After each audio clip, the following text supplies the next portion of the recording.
we are back, folks. Another edition of the Monday Morning Quarterback Film Study, Big Ten Championship style. It's like we knew it was coming, right? If you watched this all season, you would think we knew what was on the horizon, DG. Yeah. You would think if we rewind the tape a year and you watch Devin Gardner, you would think he knew what was going to happen in the future. Mm-hmm. DG, what are the lottery numbers going to be? You happen to know? Hey, man, if I knew, I would tell you. I'm just telling you, we all going to eat. Well, just me and you, really.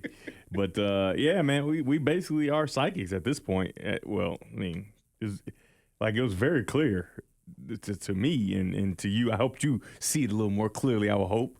And I told you, man, my only reluctance was would they turn him, would they put that level of trust in him necessary to let him do what he's doing now? Yeah, I'm very. I mean, and kudos should go to the coaching staff because they kind of have gone a little bit against what they usually do because they need to, right? And so you got to commend them for trusting in them. But I mean, the credit goes to the guys in the arena, and you know, and in this case, the quarterback. JJ's been really good. He's been really, really good. In this past game, he put all his skills on display. So we were joking when we were doing the film breakdown. I'm like, this game is like if you creating a quarterback, what do you want to have? You want to have the ability to play on time, right? Accuracy and a big, strong arm to go down the field. You want to have accuracy in the intermediate game. You want to have the ability on the third play, which we're going to talk about a bit, the third play. So every third play, something goes wrong, right? Every third play. Right? And maybe it's not the third play every single time, but every third play you got to create, and you can't play on time the way you want to. And he showed the ability to do that on a very, very high level. And then there's the arm talent piece that you will want your quarterback to have if you're building a perfect quarterback, and he has that as well. The only thing that he couldn't show in the game not the state championship, but the Big Ten championship was his running ability because he didn't really need to. But you could see some of it as he's getting out of the pocket, making plays and everything. But that ability to create on third play opportunities, that ability to drive the ball down the field, the ability to navigate throws down the field, the ability to play on time, and the ability to have arm talent was all on display in the Big Ten championship. And like I've talked about before, I don't think he or the team is done. So let's handle a little business before we get moving. Let's be clear. Right, because, hey, copyright watchers are real. And, you know, it's people out there that don't like you, Sam. I'm just telling you, you know, you didn't let people have it. They're going to start reporting your stuff is what I'm saying. So if we want to continue to have this good content out there, we got to make sure that this is only for, what is it for, Sam? It's for the entertainment, the edification, and the education of you, the people, because we love you, and we want you to be intelligent when you're out here debating not just your fellow Wolverine fans who don't happen to watch, you know, any of the programs, because you can really educate them. But definitely when you're going back and forth with these other fan bases, we want you to be armed and equipped with information like we are imparting upon you in this latest episode. So that being the case, we don't monetize these videos. We get no sponsorship for them. This is strictly for you, the people. All right, so DG, this was more of the ball player piece that we see from JJ that we know he has. But I said in the Monday Morning Quarterback, Borges was also like, man, were there some throws he missed? Sure, there were some throws he missed. But from a consistency of fundamental standpoint, he thought this was his cleanest performance of the season. Yeah, I mean, and we're going to outline it, but there was only one throw, and it was, I mean, there were a lot of good throws. This could have been the best throw of the day, and he didn't have good mechanics, right? His feet weren't where they needed to be, and we'll talk about that a little later. But I agree with Borges that, you know, and it's crazy because all year, what did I say? And it was usually in reference to Ohio State. Ohio State hit their peak early. In the beginning of the season, they were as good as they're going to be, right? Early. Maybe not the first week, maybe second week, third week, whatever. And the only way they can go is down, right? When you are the best you could possibly be, nobody thinks you can be beaten, you're amazing, there's nowhere to go, right? But transversely, Michigan, I said it all year, they're going to continue to get better, and they have a way to go. The arrow is always pointing up, right? Always pointing up. And when the dust settles and the smoke clears, they're going to be the best that they need to be, right? They're going to be the best that they are, and namely the quarterback is going to play his best football late in the year because he's got now a full season to see so much different defense and different scenarios on what could happen in a football game, dealt with some emotional dealings, I guess you can call it, making sure that he deals with adversity. Because that's the one thing you were thinking, like, man, are he going to be able to run all the way to the championship again and he never faces adversity? Well, no, we got a chance to see him in adverse situations. Indiana emotionally with the not the passing, but the passing out of a coach and the team kind of needing to lean on his arm, right? Because people just weren't right. They just weren't right, and namely the running backs. And then he was able to steady the ship in a dogfight with Maryland, right? Having to make some throws and make some plays there in a dogfight with Illinois, right? Having to make some timely throws at the end of the game. He's been kind of through the ringer and been tested, right? And so when you've been tested, when you get into Ohio State game, you can go in there with a clear heart and a clear mind. And his positivity is something, like I said in Monday Morning Quarterback, that permeates throughout the team. So the fact that he was able to deal with a lot of that adversity, right? First, the beginning of the season, not actually being the quarterback, right? A lot of adversity that he dealt with going back to last year has kind of prepared him, I think, for these moments of triumph. And it all came to a head in the Big Ten championship. All right, but we're going to start off with a ball player play. Man. That you just know JJ has this in him. Game in and game out. You're going to get some splash plays like this. But so not, this is one of those third plays. These are one of his third plays. And remember, early in the season, right, he had some one where he like fumbled and one where it might have been almost been an interception, a lot of stuff. And people were all on me. Oh, he almost did this. Okay, here we go with the almost. This is ridiculous. Why are we living in hindsight when we know what actually happened? But okay, we'll do the almost. And then I always challenged and posed the question, do you want to take this out of his game? Do you want to remove his stinger as a B? Because when you remove the stinger from a B, what happens? It dies, right? So you want to take the stinger out of the B, right? Or do you want to continue to allow him to develop and know the timely opportunities to do some of the things that he's fully capable of doing? And this is a prime example, this play right here, 3rd and 6. This game is not in control, right? He gets pressure. He runs back 20 yards from the original line of scrimmage. He's 20 yards away from the original line of scrimmage, right? 20 yards. And because he's a supreme athlete, right, let it run, he sees a defender, and he's not even worried about him, right? He's cruising, trying to find an open target downfield, right? Never even looks at the defender. Eyes downfield. He strings it out as long as he can and then flips it right to Ronnie Bell for a first down.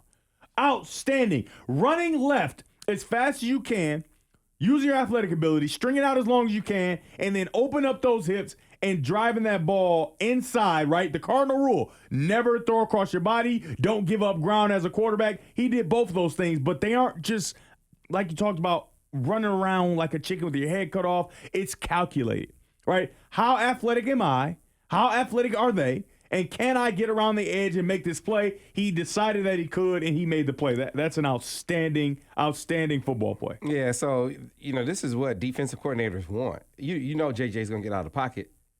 Make him go left. Mm-hmm. Make him go left, right? Mm-hmm. And he's showing you that he can still make that play. But to your point, I mean, as a fan, you hear coach say, never throw across your body. Mm-hmm. And that's why I live, Jeff Bow, that's my guy. He told me this 2 or 3 years ago. There are no always when he's teaching me how to be a broadcaster. There is no always and there is no never. Right? There are some things like, oh, maybe you shouldn't do that. But it might be a time for it. You never know. There's no always and there's no never. And this is a prime example why. Because he has to convert here because Purdue was playing well. They were playing good football. And you don't want to go down in this game. And so this is a conversion on 3rd down that him and about 3 other guys in the country probably can make. Yeah. All right. We'll move on to the next one in the JJ series. And obviously, this is the opening drive in Michigan. I mean, man, Michigan has been outstanding on opening drives. They've been good. They've been good. You're still on script. You're still on script at that point. First 10, first 15, yeah, for sure. I mean, they do a good job. And they're so good in the second half because second half you come out with a bit of a script as well, right, where you make the adjustments. And so one thing that we've seen is they are outstanding. Michigan's coaching staff is outstanding at presenting a plan that they're going to follow based off of what they've seen from studying film, right? Sharon Moore has been outstanding at putting together a plan that they're going to execute based off of we haven't seen you play today, but we saw what you did all season, and we think that these plays will work. And he's done a very good job of it in the beginning and in the second half, and mentor as well on defense. All right. All right, so DG, first on this, I want you to, tell me what he sees pre-snap. What's the coverage that you peep here? Right, so you got the safety rolling down. So it looks like they're going to play some man, right? You got the safety coming down into the box, probably going to try to rob underneath. And the reason is because it's heavy personnel. You got, 5 to 7 tight ends on the field, it seems like. You got these tight ends down on the field, and so you're going to get the tight ends running across. No. This is – what play is this? It's Coastal Loveland, back shoulder. Oh, yeah. So it's man-to-man, right? And he's running down the field, and you got the safety over the top, but you got a better player. All right, linebacker's running with him, and he sees the safety over the top, and he throws it back shoulder, right? Throws it behind him to make sure.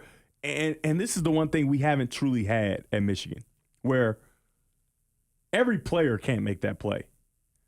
My player is better than your player, right? You see Georgia all the time. They get a chance to play my player is better than your player football. We've saw Ohio State for so long play my player is better than your player. Right, we've seen Alabama for the longest time play my player is better than your player. Michigan hasn't really gotten the opportunity to play that my player is better than your player football. It doesn't matter what your defense is because they got 2 guys, right? They got a safety over the top and a linebacker underneath.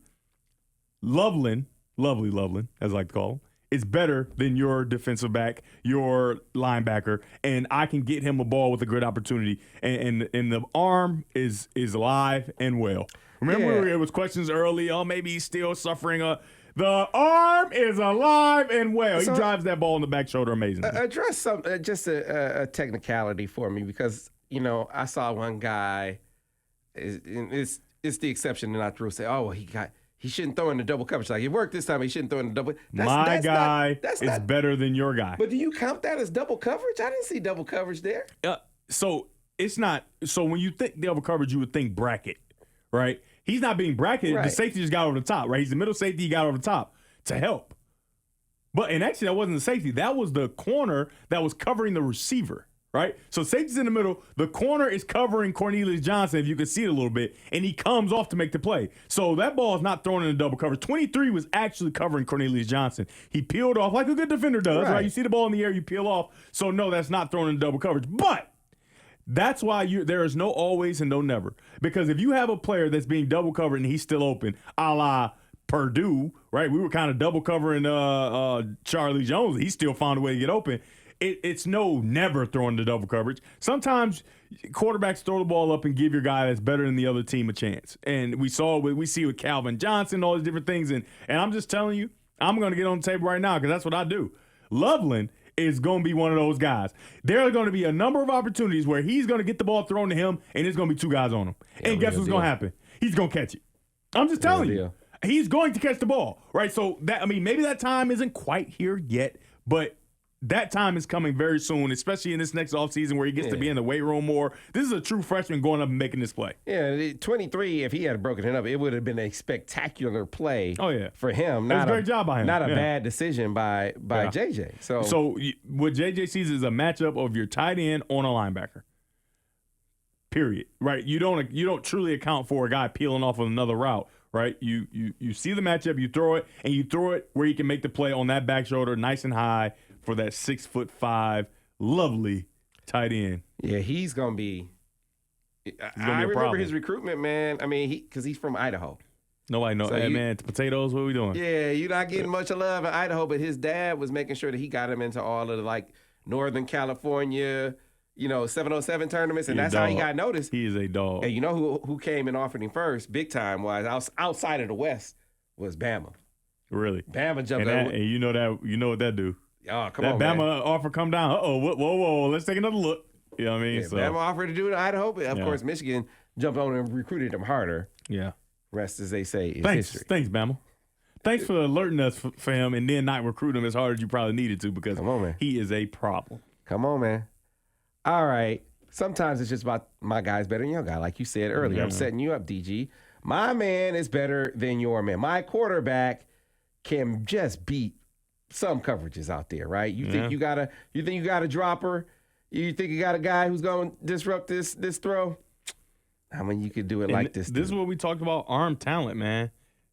So I talked about it a little bit in Monday Morning Quarterback, and people were probably thinking like, man, come on, man, you fall in love with this throwing the football thing a little too much. it is so difficult to, like I talked about in Monday Morning Quarterback, throw from a 6-foot position, get it up to about 25 feet in the air, right? Just over the outstretched arms, and get it down fast before the next defender, right? Get it down fast before the next defender. That means you have complete control of a football that's no longer in your hands. And I kind of compared it to like wiffle ball, right? I love watching the wiffle ball videos and the batters trying to figure out how they're going to hit this ball when the ball jumps way outside of somebody's frame and then comes back into the middle. This is the same thing except vertically, right? You get this ball up and over and down fast right into the hands of the wide receiver. And sometimes you think, oh, that's a fluke, right? He probably shouldn't throw that. Because for a lot of quarterbacks, this guy's not open. Right? For a lot of quarterbacks, you can't make this throw because you don't have that skill to navigate the ball and that arm talent. Guess what? That guy is open for the University of Michigan. He's going to continue to be open because this is not a one-off. This is something we've seen all season, and we saw it a number of times in this game alone. And so his ability to drive the football. And that is beautiful. With and it's hard to do it with velocity too, Sam. Right? Sometimes you loft it and you lose steam on the ball. It's like once it gets over the hand of the defender, it's got jets on it and it starts to accelerate to the hands of the receiver. It's an outstanding throw. So take me through his mechanics here, because when Borges said that, I felt like this was the cleanest he's been. I'm thinking about throws like this. I don't know if this counts to you, but for him to be that precise and that accurate with the football, it felt like his footwork was tied to the throw in the way that you want to see. And another thing is he's on time. So this is the portion of playing on time, right? We've seen him make those third play options when things break down every third play. But this is playing on time. Play action, 1, 2, 3, 4, 5, hitch, throw. Right? No wasted movement, no wasted nothing. The eyes are in the right place, and it's a simplified read, just a sail route. And you high-low this flat defender, right? High-low him. He thinks that you're going to throw to Loveland or whoever it was. I think maybe Schumacher in the flat, and then you navigate that ball over his head and get it down quickly. That's quarterbacks used to play this game like the throwing game where head shot is worth 3 points. Chest shot worth 2 points. Just a regular catch is 1, and obviously if you miss, 0 points. That's right on the chin, man. Right, with a guy in between you and the receiver, that's right on the chin. That is an impressive throw. And I think that on the broadcast they gave that throw the love that it deserved. That's why you saw so many angles of it. Because when you're a quarterback like Joel is, he knows that is not easy to drop back and do and have that much control over the ball. Right, I mean it's an amazing thing. He did that a few times on the day. He did. That's what I'm saying. It's not just a one-off. Some people get lucky and do it, right? He's dropping that thing over on a number of occasions. All right. Now we get in the red zone, which, 4 or 5 weeks ago, you're like, this is a problem. And then I gave the answers. We gave the answers. And then they fixed it. It's great. They just watched Monday Morning Quarterback, DJ? Just watch Monday Morning Quarterback, man. Sharon's a big fan? Sharon, I don't know, maybe. I think Sharon might be a big fan. Me and Sharon are basically co-coordinators at this point. Oh, really? Me and Sharon. That's how it worked out. Me and Sharon, we working together to make sure that Michigan wins a national championship. I'm just telling you. And Sharon's going to get himself a head coaching job, and I'm probably going to be the offensive coordinator. I'm just saying. I was about to say. If that happened, if that happens, don't be surprised. Okay? Right, so that's all I'm saying. Sharon get a head coaching gig. He want DG to be his QB coach. Hey, man, every time I see him, say, hey, Sharon, I know, you probably gonna go get your job and stuff. Just make sure I'm here if you need me. So you hang up that microphone to be I don't know. Ron might have a lot. Coach? He might have a big budget. I'm just saying. All right. Just saying. This is another third play, right?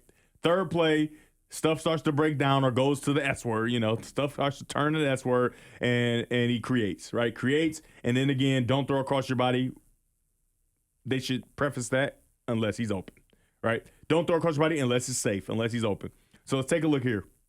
All right, we got Ronnie Bell, who's going to be open, right? And so pause it there. So a lot of people, well, he should have threw it on time to Ronnie Bell. Well, I somewhat... As a computer, right, as a analytical person who is not a human being, as an android, absolutely. The ball should go right there to Ronnie Bell, right?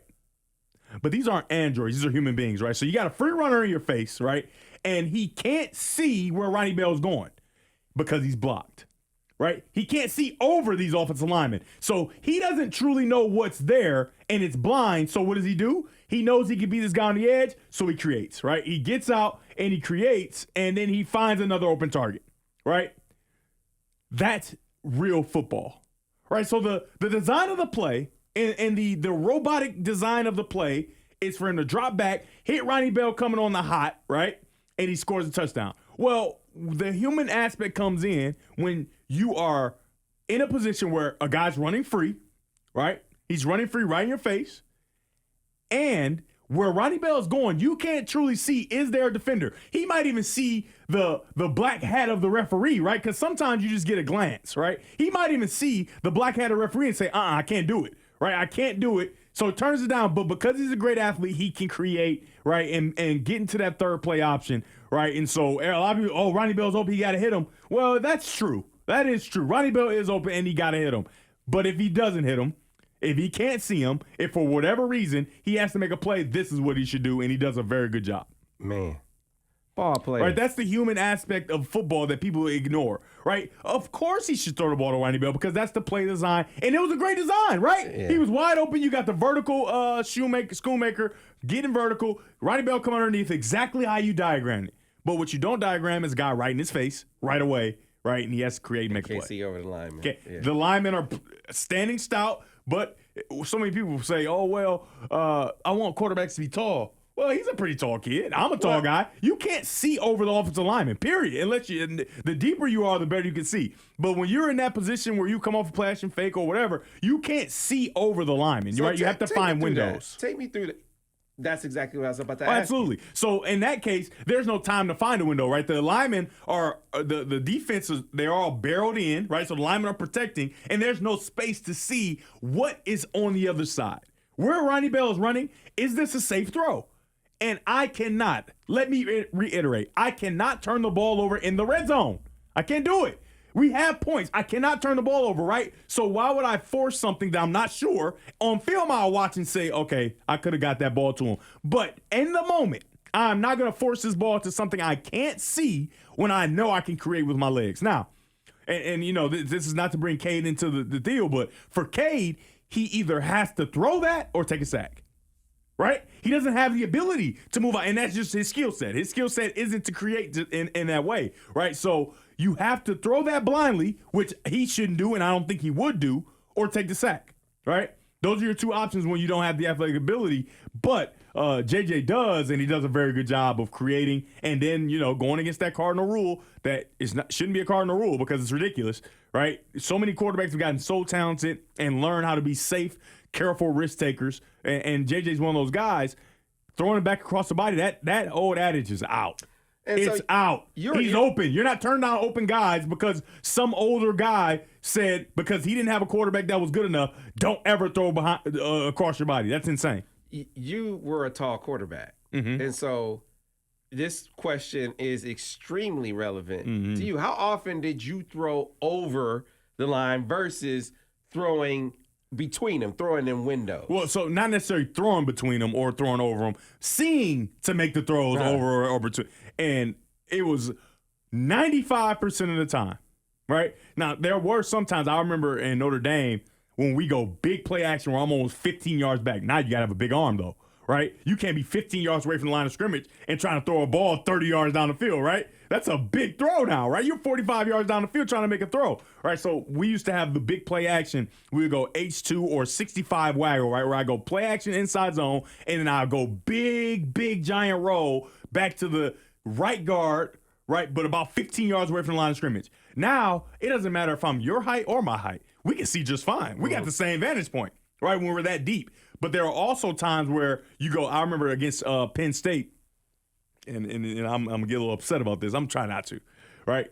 Remember Penn State 2013, I played so bad in the first half, and then the second half I was outstanding. Well, in the first half, they had, what was the kid's name, the running back? Number one in the country, supposedly. Saquon Barkley? No, our guy.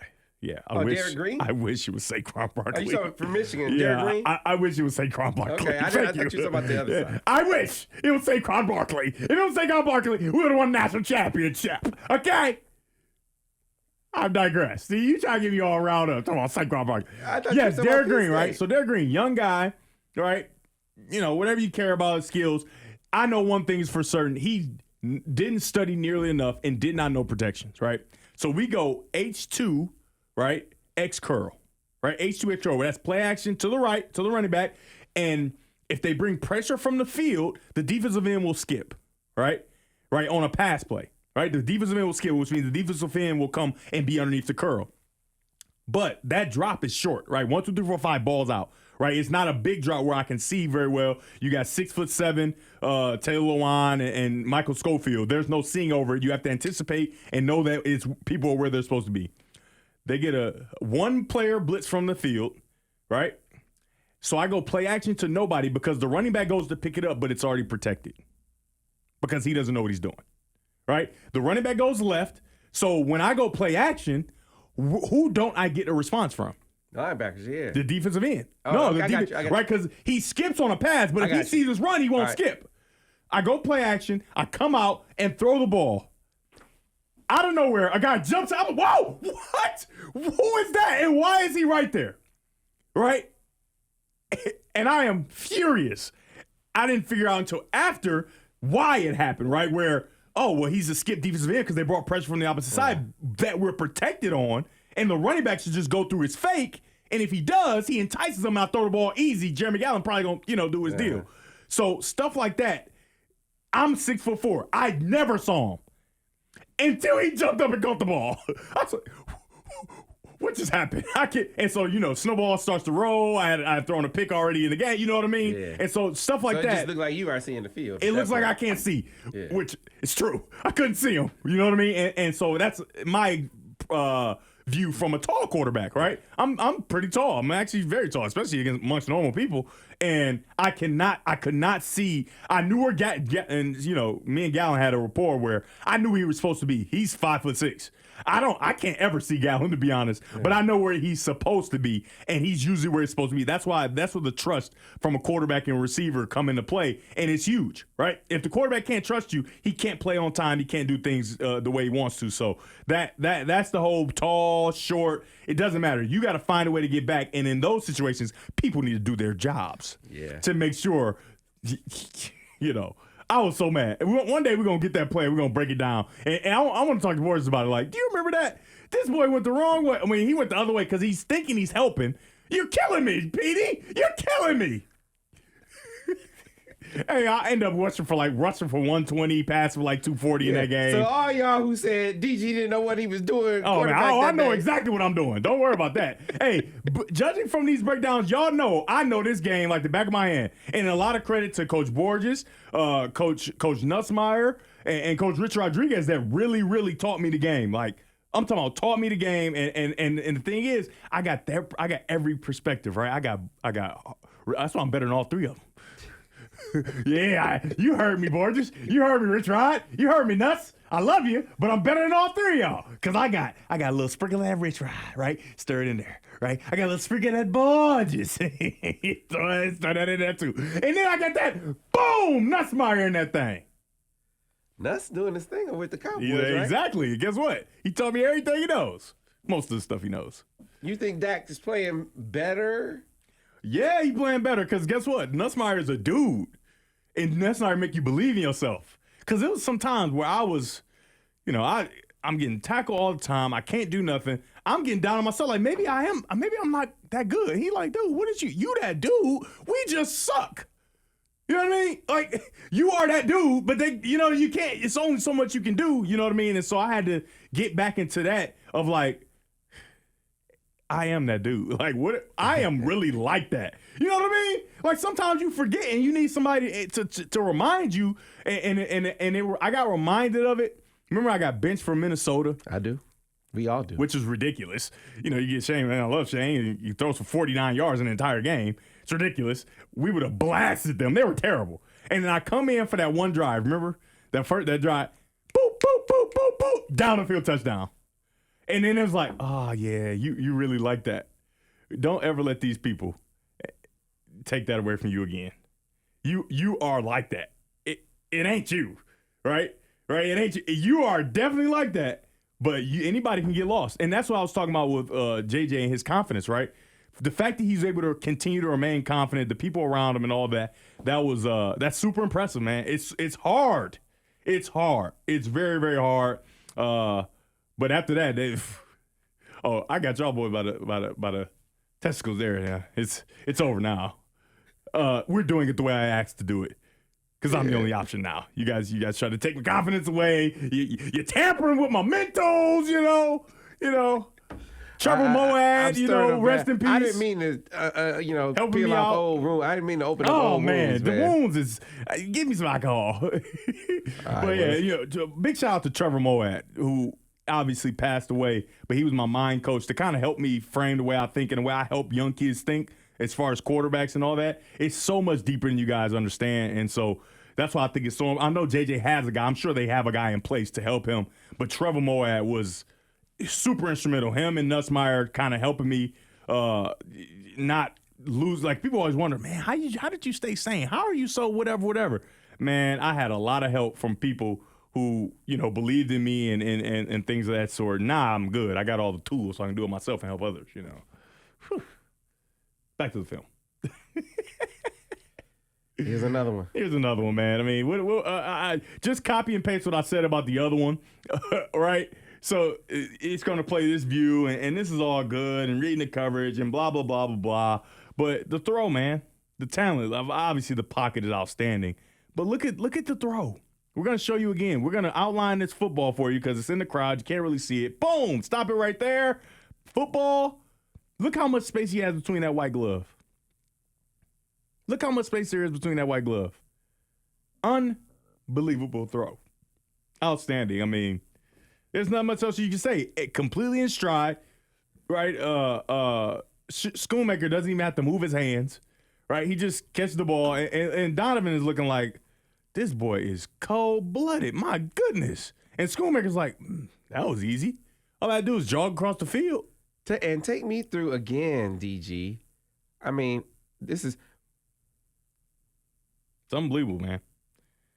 Right, so I'm hearing everybody's trying everything. About you got zone coverage, you got man coverage, all this stuff, and there's no answer. There's no real answer. Because think about this, right? You don't even get the true reaction that you really want in the run game, right? Those linebackers didn't go flying up. They didn't. They held for a second, which is good enough, right? So you can get guys behind him. But look at this. He's in full extension, very high off the ground, and the ball is just over his fingertips and down into the face of the target. Outstanding. Well, yeah, man, and it's amazing that they didn't react more grossly to this. Yeah. Because they gave him a heavy run look. I mean, you got Trent. Well, so they're respecting him now, right? Remember early in the year, we ran the ball so good, and I kept telling everybody it's because they respect, even though they haven't seen him. Even though they haven't seen him do it, they think that he can. We've talked about it ad nauseum. He has the talent to do it. And even though he missed some of those shots, people didn't respect it. Well, Purdue said, hey, we saw what you did to OSU. We're going to respect it, right? We'll make Donovan Edwards beat us. We're not going to allow this kid to drop back, right? And even with not getting the bite that you want and that you think you would get from a team, that's kind of undermanned in the run game and that should be able to push around, he still finds a way to navigate the throw and get it over there. I mean, that's very, very good. That's a very good throw. Yeah, very man. Throw. Yeah. All right. So they're rolling now. I mean, because they came out in the opening series and hit them with a 60-yard duo, right? Come back in the next series, give them another similar heavy run look, and go a hard play action. And like you said, they still didn't get the reaction that they wanted, but your quarterback makes it right. Dude, he's underneath that throw. You know what I mean? Like I talked about on the other throw. To most people, most human beings, most quarterbacks, that throw isn't open. Or you got to wait an extra second and throw it in the next window, right? And for him, obviously, he's capable of doing that.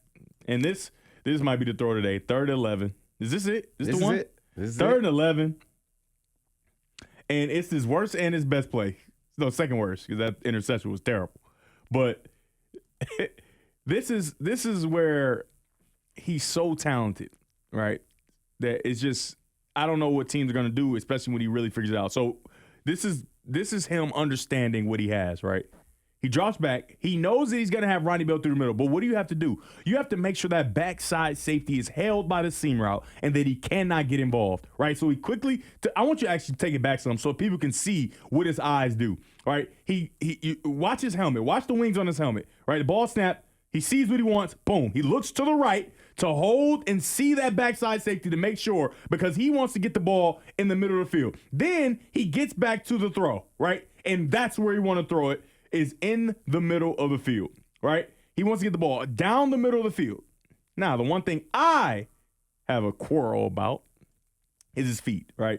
So he has his feet set at the target, right? And when you're throwing, you, especially for moving, always for moving targets, you want to have your feet about a foot in front, right? In front of the target. Right now, he has his ankle eye. Just think of your ankle eye as the knuckle on the inside of your foot, right? That little knuckle down there on your ankle. Right, that should be the eyes to where you want to throw, right? So it should be looking at your target. Now, if Ronnie Bell is standing still, that's perfect, right? You want to put it right on him. But when he's running and he's moving, you want to put it in front.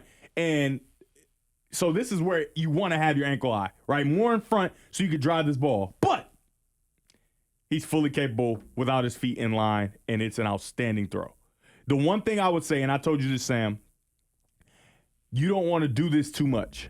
Why? Because on that 10th time is when it's not going to work, and you're putting a lot of stress on your arm. Right, with your feet facing to the left, you're trying to throw down the middle of the field, you're putting a lot of stress on your shoulder, and we've already seen that JJ has shoulder problems, right? And it seems to be fixed. No, it doesn't seem. It's 100% fixed. But that's how you're going to start to have those problems again, having your feet going one way. Now, sometimes it suggests that you need to do that, right? Because maybe the pocket or whatever, you got to make a talented throw. But in this case, it's a clean pocket. I would love to see him reset his feet down the middle, right? And drive that ball, and obviously it'll be the same result. But that's nitpicking and making sure that things are perfect, and you don't want to put so much stress on your arm, because when you got that big cannon moving how it does with your body going the opposite way, that's a disaster waiting to happen as far as your arm is concerned. But I mean, outstanding throw, a great job of knowing where you want to go with the ball, having a plan, and executing that plan. And, Ronnie Bell gets 2 feet in. Outstanding for him as well. Another good win. Yeah, man. He's peaking at the right time and playing like the kind of guy that can, if you need him to, win a national championship. Yeah, probably is going to be the case in the playoffs, like Georgia had to have last year with Stetson Bennett. Yeah.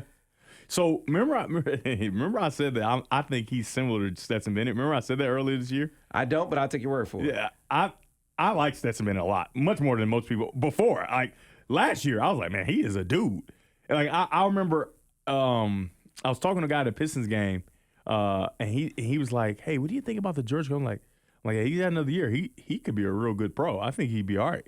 He's like, a professional like a quarterback? I'm like, bro, you just won a national championship. What are you? First of all, at least give me a chance to argue my point. Don't just dismiss it as if he didn't just win a national championship. And he was the driving force of that national championship. Ain't like they were just 3 yards in a cloud of dust. He was the reason, right? With a different quarterback, they're not nearly as good, right? And so I think that I was pretty clear that I think he's a great quarterback, a really good quarterback. And I think JJ is they're very, very similar. I think JJ has more upside as far as arm talent and arm strength and things like that. But as far as like the attitude and maybe the other, I mean, JJ is super nice, but he's got some arrogance to him where he believes in himself, which you should, right? He works so hard, you should be believing yourself. He just doesn't show it outright, right? But I have something I know about that Ohio State game where he didn't wear face paint, right? Because he wanted the guy on the other side to see his face. Right. So stuff like that, like he's a nice guy. Don't test him. Oh, hey, man. He's a nice guy.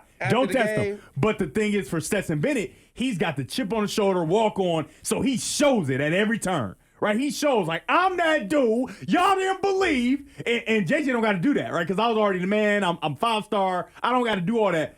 But just so you know, don't play with me.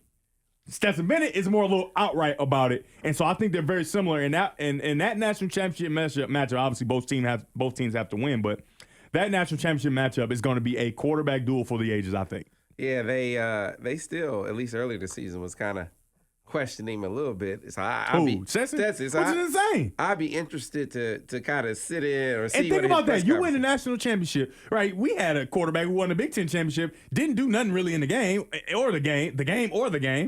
and he was like, chest all out and whatever. Think about winning the national championship, being the MVP of the semifinal and the championship, and people still talking about like you ain't like that. Right. Think about how much that will piss you off. And then he got to, all right, I'll just go out and show him again. You know what I mean? What you said earlier is worth repeating. He's not just a try-hard guy. Like, he's legit. I think Stetson Bennett will play in the NFL. I'm not saying he's going to be a star quarterback. Will he be a star? We don't know about any of that. Because, we've seen that the smaller quarterback with the big chip and not letting it go and that doesn't work, right? Baker Mayfield. Right, yeah. And Stetson Bennett might win the Heisman, right? This could be a similar. Obviously, he won't go number 1 overall because they've seen this story already. But we've seen that doesn't work, right? Once you get to that level, you're at that level, man. It's a lot of people that are undrafted or whatever. We don't need the chip. We need a leader, right? You know what I mean? So, will he be able to withstand all that? Because he's 25 years old. He's an older guy, right? So he's mature. He's about as mature as he's gonna get, right? And so, I don't know about that, but he is a good football player. And I think he will definitely 100% get an opportunity, right? He's going to take his team to back-to-back national championships. He's going to get an opportunity, for sure. Yeah, and what I like about JJ to close things out, another thing I should say, after the game, they're asking him, hey, what if you have to play Ohio State again? Donovan gave a very responsible answer, right? Yeah, very responsible. Very responsible answer. He said, man, any team, we just play them as a team. JJ said, was like, oh, hell no. yeah, let's... It will be a blessing. This man said it'll be a blessing to get another opportunity like that. Because you got to think about it, man. How I'm thinking about it is, man, we got to catch up, man. We've been getting our butt kicked for a while. 2 times in 1 year, that could really put a dent in things. Because think about it. Everybody's like, oh, it's only 2. Well, it becomes 3 in 1 year, right? It becomes 3 very quickly. So you almost hope, like, man, hurry up, beat Georgia so we can get y'all. And think about the ratings. The game is always the highest rated game, right? The game is always the highest rated game. Imagine if you get the game part 2 with the national championship is already going to get the ratings, right? It's the national championship. But then you add the game and the second time and TV. Man, ESPN, they need to make up because Fox been kind of kicking their butt on some of the stuff. But they'll make it all up if Ohio State. They might try to fix that. They might try to fix that to get Ohio State, Michigan going again. I'm just telling you. I don't see it, bro. I don't see it. Oh, you don't see it beating Georgia? You hope. Well, they can get explosive. So, there's always a chance. The thing is that C.J. Stroud's going to have to move more. If he's not going to move, it's going to be difficult because if you're going to be a quarterback that just stands there, even though you get the ball out quickly, it makes it increasingly difficult for you to be successful against Georgia. But if he moves some, Georgia does struggle with moving quarterbacks, and he could get down on him. He's going to have to be able to go to his other guys consistently. Oh, yeah, for sure. Because Keely Ringo is dude. But the thing is, they got guys. Like, the thing is, he just keeps throwing it to Marvin Harrison because he's that good. He goes and gets it all. He gonna be able to throw to other guys. It's not like a Purdue situation where it's Charlie Jones or bust. He can throw to those other guys, and he's comfortable throwing to those other guys. It's just that, Marvin Harrison is about the best we've seen, man. He is a dog. They took away his first option. When Michigan took away his first option. Well, remember, we talked about there's a lot of other circumstances where you're trying to prove and you're trying to press, all those different things. I think they're not everything, but it's something, right? Yeah. It matters. And I think that against Georgia, it's no pressure to beat Michigan, right? And I think he'll be able to go out and play, and they're going to be pissed off and want another opportunity at Michigan. So I think that Georgia better strap it on. I think they definitely better strap it on because they're not as physically imposing in the run game as Michigan is. So they're not going to be able to just push them around up front or anything like that. And I think the driving force has to be the quarterback, which it will be for Georgia. But they better strap it on because Ohio State is going to be very upset about the Michigan thing. They've got a long rest, right? And they're going to have a lot of time to prepare, and they've got outstanding athletes. All right, folks, that'll do it for another edition of the Monday Morning Quarterback Film Study. I say all the time, if you like these broadcasts, be sure to like the videos. Be sure to subscribe to the channel. Mm-hmm. Of course, you can definitely show your love for everything we do by going over to MichiganInsider.com. $1 subscription gets you in your first month, gets you access not only to everything over on the Michigan Insider, but the entire 24/7 Sports Network, all the team sites. You want to know about TCU? You can find out all inside dirt on TCU, Georgia, as well as Ohio State if you're so inclined. $1 gets you in your first month, and then once you become a full paying member, Yeah, you're paying $9.95 a month, or you're doing the yearly, which is even cheaper. But you also get included with that access to Paramount Plus. So it's a great bang for your buck. Hey, Belair might be back. DG don't care. He don't care about any of that. He wants you to know about his Cash App. Hey, that Gardner Devin J. Money sign first, though. Money sign Gardner Devin J. You guys have been outstanding to me. Did you find the Venmo yet? Yeah, I don't got time to be going on Venmo, man. It takes too long. You got to find it. It got like dashes in it and everything. I think you can like search it. Just try to find it, I guess. But that Cash App, it works just fine. Gotcha. All right, folks. But hey, we don't own this footage. We just use it for your entertainment, education, and edification. So we hope you are learning a lot from watching these film studies. Until the next one. Well, this time they learn that I'm emotionally damaged from the Penn State game. No doubt. No doubt. Thanks a lot, Sam. Until next time, which will be after the new year, folks. So Merry Christmas and Happy New Year to all of whatever it is you celebrate. That's the next time that we'll see. Happy holidays to everybody. Maybe we'll see you in a preview fashion before that. We'll see. We'll figure it out. But in the meantime, if we don't, we love y'all. We'll see you next time on the next edition of the Monday Morning Quarterback Film Study. We'll see you then.